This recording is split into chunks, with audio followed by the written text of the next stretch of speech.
খুব রেগে গেলে কিছু কিছু মানুষ চুপ হয়ে যায়, একদম চুপ। ঝগড়া করে না, চিৎকার করে না, মুখে যা আসে তা বলে দিয়ে পরে সরি, রাগের মাথায় বলে ফেলেছি, কিছু মাইন্ড করো না, এই অবধি যায় না। কেন বলুন তো? কারণ এই মানুষগুলো বোঝে তাদের রাগের মাথায় বলে ফেলা কথা অন্য মানুষটাকে ঠিক কতটা আঘাত করবে। তারা এটাও বোঝে সেই আঘাত বুকে বয়ে নিয়ে বেড়ানোর কষ্টটা কি। তারা জানে কোনো মানুষকে শুধুমাত্র কথা আর ব্যবহার দিয়ে কি ভীষণভাবে ট্রমা দেওয়া যায়, সম্পর্ক ভেঙে দেওয়া যায়।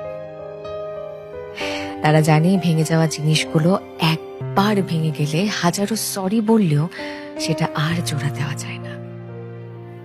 তাই রাগের মাথায় সেন্সিবল থাকা, মানুষটার খারাপ লাগবে সে বিষয়ে